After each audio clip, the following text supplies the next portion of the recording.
वेदशास्त्रम् बोधामृतहित श्रीमन्नारायणम् शिवगौरी सम्भाषित सकलपुराणम् अष्टाक्षरि पञ्चाक्षरि मन्त्रावरणम् अखिल देवता संस्तुति पारायणम् जय मंगलकरमी प्रवचन श्रवणम् अनुदिनमु शुभमु सुखमु जीवन गमनम् देवरागम् ज्ञानयोगम्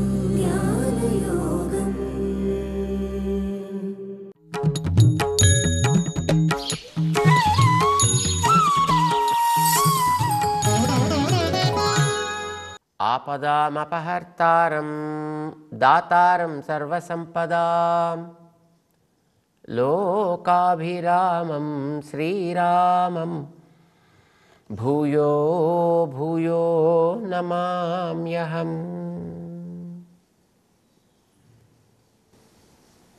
जय श्रीमन्नारायण। प्रिय भगवद्बंधुलारा,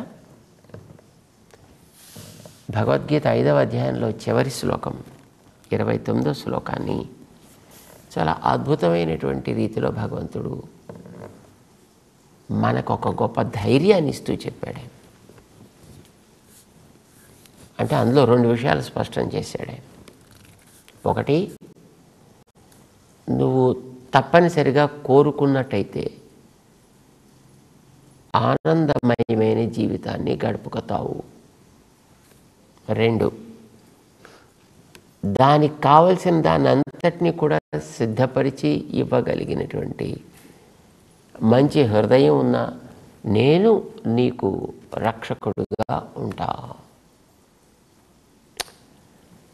ఇవి రెండింటినీ మహాబలి విషయంలో తను నిరూపించి చూపించాడు.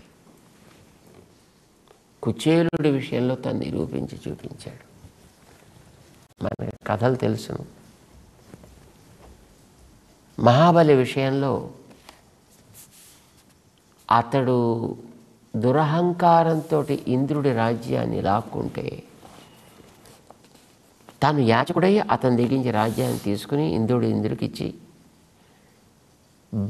బలికి ఇవ్వాలి, కానీ అంతకంటే ఉత్తమమైనటువంటి రాజ్యాన్ని బలికి ఇవ్వడంతో పాటు ఆ బలి దగ్గర తనే అన్ని రకాల సంరక్షణ చేసేటటువంటి బాధ్యత వహించి నిలబడ్డాడు రక్షకుడిగా.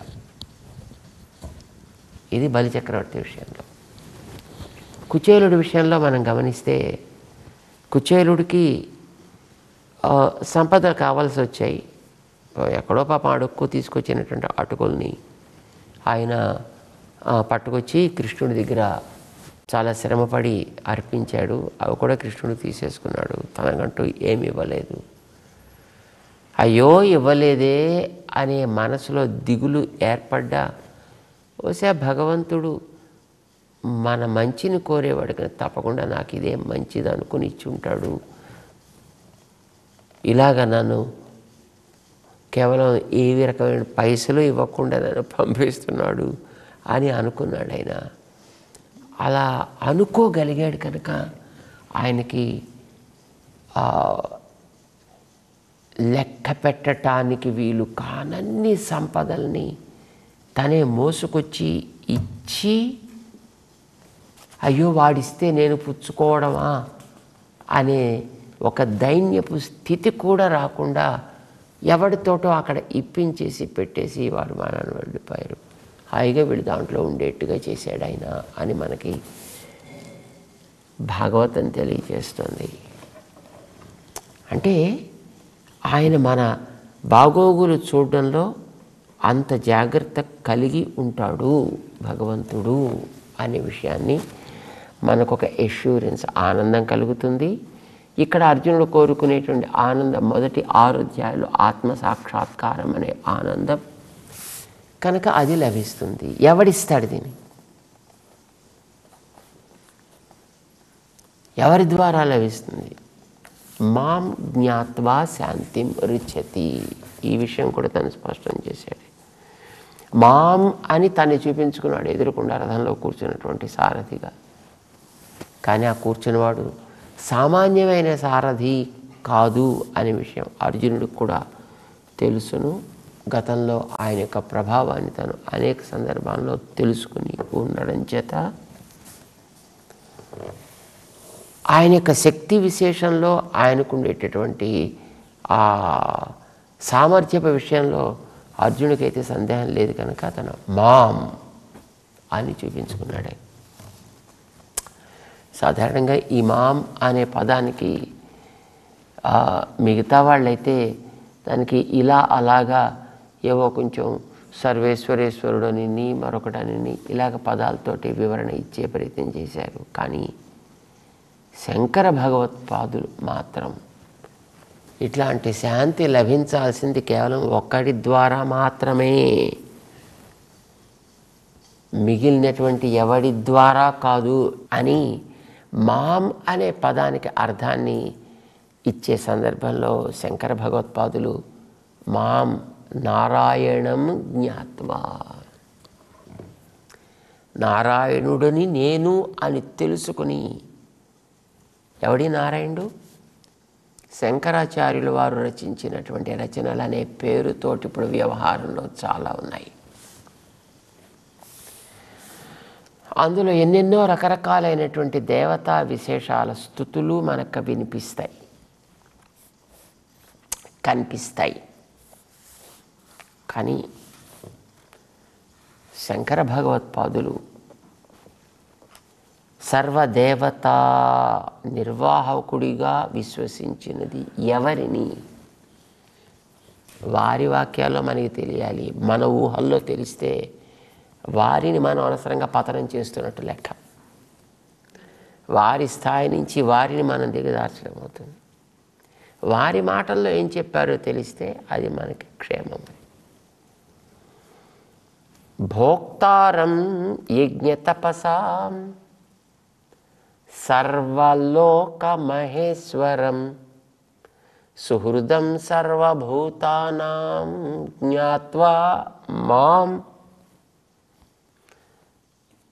సర్వలోకమహేశ్వరుడు, లోకాలన్నింటినీ కూడా ఏలుకునేవాడెవ్వడు. ఇప్పుడు ఏ దేవత కనిపిస్తే అదే సర్వలోకాలను ఏలుకునే దేవత అంటూ స్తోత్రాలు మనకి కొల్లలు కనిపిస్తున్నాయి. ఏదో ఆది పరాశక్తి అంటారు, ఏదో లలిత అంటారు, కోడేదో అంటారు, అదో మరొక పేరుతో పిలుస్తుంటారు, ఏదో శివుడు అని అంటారు, బ్రహ్మ అంటారు, ఇంకోటి అంటారు, మరొకటి అంటారు. ఏమేమి చెప్తారో మనకి తెలియదు. కానీ సర్వలోకమహేశ్వరం, సకల జీవరాశులకి కూడా ఆధారమైనటువంటి ఈ లోకాలన్నింటినీ చెప్పు చేతలతోటి నడిపించగలిగినటువంటి తత్వమైనటువంటి వాడు ఎవడు? వాడే భోక్తారం యజ్ఞ తపసాం, సకల యజ్ఞములకి కూడా ఆరాధ్యుడు వాడే, యజ్ఞ భోక్త వాడే. యజ్ఞో వై విష్ణు, వేదం చదివే వాళ్ళు చదువుతూ ఉంటారు. ఏ యజ్ఞమైనా ఆ యజ్ఞము యొక్క స్వరూపము, యజ్ఞము యొక్క ఫలము, యజ్ఞములో ఉండేటువంటి దానిని భోక్త. ఇదంతా కూడా ఎవరు అంటే భోక్తారం యజ్ఞ తపసాం.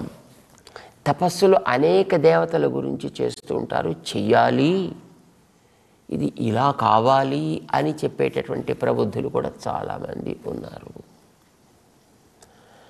కానీ యజ్ఞములకి ఆరాధ్యుడు, తపస్సులకి స్వీకర్త, వాటి వాటి ఫలితములని అనుభవించేవాడు ఎవడు? ఎవడు పేరు చెప్పి నువ్వు చేసినా అనుభవించేవాడు ఎవడు? దాన్ని అందుకునేవాడెవడు? భోక్తారం మాం అని చూపించాడు అక్కడ. ఆ మాం అంటే ఎవరు అనేది శంకర భగవత్పాదులు వారు నిరూపణ చేశారు. అంతేకాదు సుహృదం సర్వభూతానాం, సర్వభూతములకి కూడా హితమును కోరేవాడు, మంచిని కోరేవాడెవడు? మాం నారాయణం జ్ఞాత్వా, జ్ఞాత్వా తెలుసుకోవడం దేనికోసం? ఆయనని అలా ఆరాధించడానికి తగినట్లుగా నీ ఉద్యమాన్ని ప్రారంభించడం కోసం. జ్ఞానం ఎప్పుడు కూడా ఆచరణ కోసం తప్ప జ్ఞానం కోసం కాదు. ఆర్జించడం అనేటువంటి జ్ఞానాన్ని ఆచరణలోకి తెచ్చుకొని తత్ఫలితం లాభం ఏదో దాన్ని పొందడానికి ప్రయత్నం చేస్తాడు అని. అంతే తప్ప తెలివి కోసం కాదు. వేదాలన్నీ చెప్తున్నాయి ఈ మాటని. ఏమని? దేవతలుగా ఈవేళ మనం వినే ఆ స్వరూపాలన్నీ ఏమి? అంగాన్యన్యా దేవతా స ఆత్మా. నారాయణుడు అంతరాత్మ అన్ని దేవతలకి. ఈ మిగిలినటువంటి దేవతలందరూ కూడా అంగాని, ఆయనకు ఉండేటువంటి వివిధ అంగములు. అంగి ఆయన, ఇవంతా శరీరంలో భాగాలు. లోపల ఉండేటటువంటి తత్వం ఆయన. ఇది మనకి తెలియాలి, ఇది మనకి వేదం చెబుతోంది. అంతేకాదు ఆయన యొక్క ఆజ్ఞను అనుసరించే ఏ దేవతైనా ప్రవర్తించాల్సి ఉంటుంది. భీషాస్మాద్వాతః పవతే భీషోదేతి సూర్యః భీషాస్మాదగ్నిశ్చ ఇంద్రశ్చ మృత్యుర్ధావతి పంచమ ఇతి. మనకి వేదం చెప్తోంది. ఆయన ఆజ్ఞని తీసుకొని గడగడలాడుతూ ఎక్కడ ఒక్క కొద్దిపాటి తేడా వచ్చినా ఏమవుతామో తెలీదు. అందుచేత అరక్షణం కూడా వాళ్ళు డీవియేషన్ లేకుండా, మారుదల అనేది లేకుండా వాళ్ళకి కట్టినటువంటి వాళ్ళు చక్కగా చూస్తుండేటటువంటి ఆ బాధ్యతలన్నీ వాళ్ళు నెరవేరుస్తూ ఉంటారు. అది వాయుదేవత కావచ్చు, వరుణ దేవత కావచ్చు, రుద్రదేవత కావచ్చు, బ్రహ్మదేవత కావచ్చు, మరొక దేవత, ఏ పేరు చెప్పండి, ఆ దేవతలు అందరూ కూడా మృత్యుర్ధావతి పంచమైతి. చివరికి ఇందరినీ కూడా ఆయా పుణ్య పాప అనుభవ అనంతరం అక్కడి నుంచి మళ్ళీ చోట్లు మార్చేటటువంటి అధికారం కలిగి ఉండే మృత్యువు కూడా ఆయన వెంటే పరిగెడుతూ ఉంటుంది. మృత్యువు కూడా, మృత్యు అంటే భయపడని దేవత ఏదీ లేదు. అలాంటి మృత్యువు కూడా ఈ నారాయణుని యందు ఉండేటటువంటి భయము చేతనే అవన్నీ కూడా సవ్యముగా ప్రవర్తిస్తూ ఉంటాయి ఈ ప్రపంచంలో. అయితే దీనికి మరో రకమైనటువంటి నిర్వచనాన్ని కూడా మన పెద్దలు అందించి ఉన్నారు. ఏమిటది అంటే, మనకంటే దేవతల్లో తేడాలు ఏమిటో మనకు తెలియదు. మనం ఈ దేవత గొప్పది, ఆ దేవత గొప్పది, ఇది నాది అది నీది అంటూ ఇలాగా వాదాలు వేసుకుని వాళ్ళ పైత్యాలతోటి దెబ్బలాడుకునేటువంటి రకాలని మనం చాలామంది చూస్తుంటాం. కానీ దేవతలకి నాలెడ్జ్ చక్కగా స్పష్టంగా ఉంటుంది. దేవతలకి భగవంతుడితో తమకు ఉండేటటువంటి బాంధవం కూడా వాళ్ళకి స్పష్టంగా ఉంటుంది. ఆ భగవంతుని వాళ్ళు ప్రేమించడం కూడా నిష్కల్మషంగా ప్రేమిస్తారు. అలాగ వాళ్ళు లోపల భగవంతుడిని ప్రేమించేటప్పుడు ఆ ప్రేమ అనేది లోపల ఆ గూడు కట్టుకుండగా వాళ్ళు ఏది చేసినా, ఎప్పుడు చేసినా, ఎంత చేసినా తన లోపల ఉండేటటువంటి ఆ భగవంతుడి యొక్క ఆనందం కోసం చేస్తున్నాము. తాము కనుక ఈ పని చేయకపోతే కలిగే లోపాన్ని చూసి భగవంతుడి గుండె ఎక్కడ లబలబలాడుతుందో, ఆయన హృదయం ఎక్కడ శోకిస్తుందో, కనుక ఆయన ఆనందం కోసం నేను ఈ పని చేస్తా అనుకుంటూ దేవతలంతా కూడా తను సవ్యంగా చేయకపోతే ఆ భగవంతు యొక్క ముఖంలో కనుక కొద్దిపాటి తేడా, కొద్దిపాటి ఆయనకి అసంతృప్తి లాంటిది ఎక్కడ కనిపించినా తాము తట్టుకోలేం కనుక ఈ చేసేటువంటి పనిని బాగా చేద్దాం, ఇంకా బాగా చేద్దాం, ఇంకా బాగా చేద్దాం అనుకుంటూ వాళ్ళు చేస్తారే తప్ప ఏడుస్తూ వెనకాతలు ఎవడో ముళ్ళకర్ర పట్టుకొని కొరడా జులిపించడానికి రెడీగా ఉంటే భయపడుతూ చేస్తున్నట్లుగా చేయరు. మనకి రామాయణం చెప్తోంది ఈ విషయాన్ని. అయోధ్యాపురంలో ఉండే జనాలంతా కూడా పారస్పరికమైనటువంటి ప్రేమానురాగాలు ఎందుకు ఉండేవి, ఎలా ఉండేవి అనే దాని గురించినటువంటి ఒక ప్రస్తావన చేస్తూ, అందరికీ రాముడు అంటే ఇష్టం. రాముడి ముఖంలో ఎప్పుడైనా కాస్త అసంతృప్తి కలిగితే ఎవడు సహించలేడు. అయితే ఎప్పుడు కలుగుతుంది? ఒక బాధ్యత కలిగిన వ్యక్తి తన బాధ్యతలో కనుక కొరత చేస్తే, లోపం చూపిస్తే, ఆ లోపం మరొక రకంగా వాడి పని మీద ఎక్కడో ఒక చోట ఇంపాక్ట్ అయితే, పని పాడైతే, అలా పాడైన పనిని చూసి రాముడికి కష్టం కలుగుతుంది. కష్టం కలగడానికి తను సవ్యంగా చేయకపోవడం కారణమైంది కనుక వీడు అనుకునేవట నా బతుకంత వ్యర్థము అని భావించేవాడు. అతని అసంతృప్తి తొలగించడానికి తను ఇంకా ఏమైనా చేయాలంటే చేస్తా. ఈ తపన అందరిలో ఉండేదిట. భయమే. కానీ అది దేనికి భయం అంటే రాముడి యొక్క ఆనందపు ముఖంలో మార్పు రాకూడదనే భయం. దానివల్ల వాళ్ళంతా సేవలు చేసేవారు. రామమేవ అనుపశ్యంతః నాభ్యహింసన్ పరస్పరం అంటాడు మనకు వాల్మీకి భగవానుడు. ఇది ఒక అద్భుతమైనటువంటి స్థితి. అంటే అతిగా ప్రేమించినటువంటి వ్యక్తి కోసం ఏదైనా చేయాలి అని అనిపించి అతని చుట్టూ ఉండేటువంటి వ్యక్తులు ఎట్లాగైతే చేస్తూ ఉంటారో రాముడి చుట్టూ అట్లా చేసేవారు.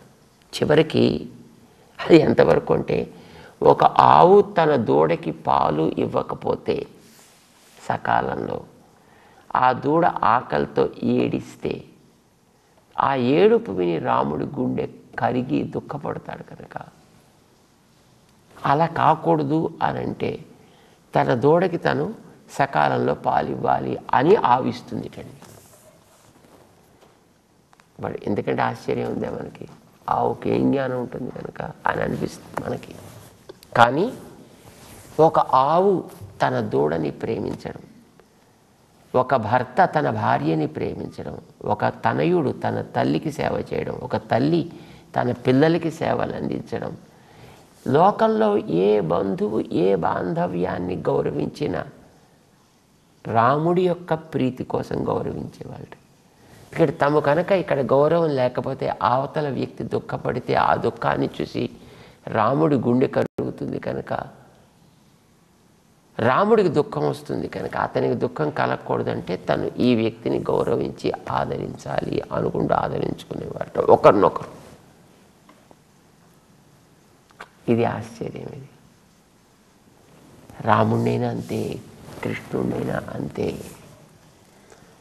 దేవతలంతా కూడా అంచేత భగవంతుడి విషయంలో కూడా భయంతో వాళ్ళ బాధ్యతల్ని పనులని నెరవేరుస్తారు అని అంటే, అయ్యో కొడతాడేమో, తిడతాడేమో, ఉద్యోగంలోంచి తీసేస్తాడేమో, లేకపోతే ఫైన్లు ఏమైనా వేస్తాడేమో అనేటటువంటి భయంతో కాదు. వాళ్ళ యొక్క ఆ దుఃఖము తాము సవ్యంగా చేయకపోతే అందుకునే వ్యక్తిలో కలిగేటటువంటి ఆ అసంతృప్తి చూసి కలిగేటటువంటి ఆ భగవంతుడి యొక్క ఆ క్లేశం అది తమకి అసహ్యము. అందుకోసం వాళ్ళంతా సిన్సియర్గా పనిచేస్తారని చెప్పి చివరికి మృత్యువు కూడా అందుకే నిష్పాక్షికంగా నిర్మోహమాటంగా ఎవడిని ఏ క్షణంలో ఎప్పుడు ఎక్కడి నుంచి తీసుకువెళ్ళాలన్నా అంతే. ఆ సమయానికి తీసుకెళ్ళిపోతుంది అంతే. ఆ పని అయిపోయింది అక్కడ. సో ఈ రకమైనటువంటి స్థితి ఉండేదని చెప్తారు. అట్లానే నేను సర్వ జీవులకి కూడా భోక్తారం యజ్ఞ తపసాం సర్వలోక మహేశ్వరం, అందరిని నడిపించేవాడిని నేనే. ఈ మాట ఆంజనేయ స్వామి రావణాసుడి దగ్గర కూడా చెప్తాడు. రావణ, బ్రహ్మగారు నాకు మిత్రుడు, పరమశివుడు నాకు స్నేహితుడు, ఇంద్రుడు నా మాట వినేటటువంటి వాడు కనుక నేను ఎవరికి భయపడాలి లోకంలో అని వాడు అనుకుంటావేమో, పొరపాటయా. రాముడు కనుక ఒక మాట అనుకున్నాడంటే వీళ్ళెవ్వరూ కూడా దాన్ని మార్చడానికి కానీ చేర్చడానికి కానీ సమర్థులు కారు సుమా. త్రాతుం న శక్తాః యుధి రామవధ్యం. ఈ మాట చెప్తాడనమాట. అంటే సర్వలోక నిర్వాహకుడు ఎవరు అనే విషయాన్ని ఇక్కడ భగవంతుడు స్పష్టం చేసి చెప్తున్నాడు. శంకర భగవత్పాదులు ఆ తత్వాన్ని నారాయణ తత్వము అని నిరూపించారు. దీన్నే వేదాలు కూడా చెప్తున్నాయి. తమీశ్వరాణం పరమం మహేశ్వరం తం దైవతానాం పరమంచ దైవతం. ఆయన ఈ లోకంలో ఉండే నియంతలందరికీ పరమ నియంత. ఈ లోకంలో ఆరాధనలు అందుకునే వారందరికీ కూడా ఆరాధన అందుకునేటటువంటి మహనీయుడైన వేదం కూడా ఈ విషయాన్ని స్పష్టం చేస్తోంది. అంచేత నన్ను అలా తెలుసుకున్నట్లయితే నువ్వు శాంతిని పొందుతావయ్యా చక్కగా. అంచేత సర్వభూత సుహృత్తుగా ఉండేవాడిని, అందరి మంచి కోరేవాడిని. చిన్న పెద్ద తారతమ్యం నాకు లేదు సుమా. అందుచేత నువ్వు కూడా చక్కగా అలాంటి ఆరాధన కోసం ప్రయత్నం చేయవా. నా యందు భారాన్ని అర్పించు. నువ్వు ఆచరించేటటువంటి సర్వకర్మల యొక్క ఫలితాలని, కర్మల యందు ఉండే కర్తృత్వ భావనని కూడా నా యందు సమర్పణ చేయి. శాంతి మరుచ్యతి. అయితే అది ఏమండి నీ యందు అర్పించి నేను ఉండడం నాకు దుఃఖకరం కాదా నువ్వు అనుకోకు. నీ హితం కోరేవాడిని, మంచి కోరేవాడిని కనుక చక్కగా నీ హితం కోసం నేను పనిచేస్తా అని 5వ అధ్యాయంలో చివరకు వచ్చిన తర్వాత చేసేటటువంటి కర్మలని ఎక్కడ సమర్పణ చేసినట్లయితే ఆ కర్మ సత్కర్మ కాగలుగుతుంది. మనకి గతంలో కర్మాచరణ ఎలాగూ తప్పదు, ఎవరికైనా తప్పదు అని చెప్పి ఆ చేసేటటువంటి కర్మాచరణ యొక్క ఫలితాన్ని, కర్మ చేసేటప్పుడు కర్తృత్వాది భావనలని ఎక్కడ వదలాలి అనేదానికి ఆయన 5వ అధ్యాయం కర్మ సన్యాస యోగము, కర్మలకు సంబంధించిన వాటన్నిటిని సన్యాసము చేయవలెను. సచ్చబ్దవాచ్యుడనైన సర్వభూత సుహృత్తునైనటువంటి నారాయణుడని వేదాలు ఘోషించినటువంటి నాయందు సమర్పణ చేసినట్లయితే నీకు చక్కగా అది శాంతియుతంగా, అంటే మానసిక ఉద్రేక రహితంగా ఉండే స్థితిని కలిగించి తద్వారా నీ ప్రవృత్తులు సవ్యంగా సాగేటట్లు, ఆ తర్వాత నీవు కోరుకున్న అతి ఉత్తమ ఫలితమైనటువంటి ఆత్మసాక్షాత్కారం లభించేటట్లు కూడా నేను చేసి పెడతా. నీకెందుకు అయాభంగా అంటూ ధైర్యం ఇచ్చి 5వ అధ్యాయాన్ని ఆయన ముగిస్తాడు. ఇందులో కొంత సాధనని చెప్పాడు ఆయన.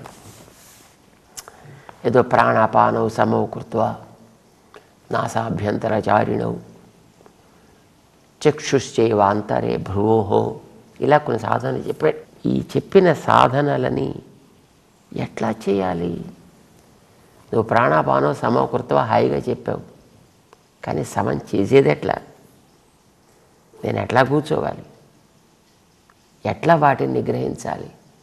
అవేం చెప్పకుండా చేసేసేవయా అంటే ఎలా చేస్తా నేను అంటే ఓకే అని తెలుసుకుందామనుందా, దానికోసం ఒక కొత్త అధ్యాయాన్ని ప్రారంభిస్తాను లేవయా అని 6వ అధ్యాయాన్ని ఆరంభం చేసి ముందుకు తీసుకువెడతాడు. 5వ అధ్యాయం కర్మ సన్యాస యోగము అనేటటువంటిది మనకి ఇక్కడితోటి సుసంపన్నం అవుతుంది. ఇది శ్రీమద్భగవద్గీతాసు ఉపనిషత్సు బ్రహ్మ విద్యాయాం యోగశాస్త్రే శ్రీకృష్ణార్జున సంవాదే కర్మ సన్యాస యోగో నామ పంచమోధ్యాయః. జై శ్రీమన్నారాయణ.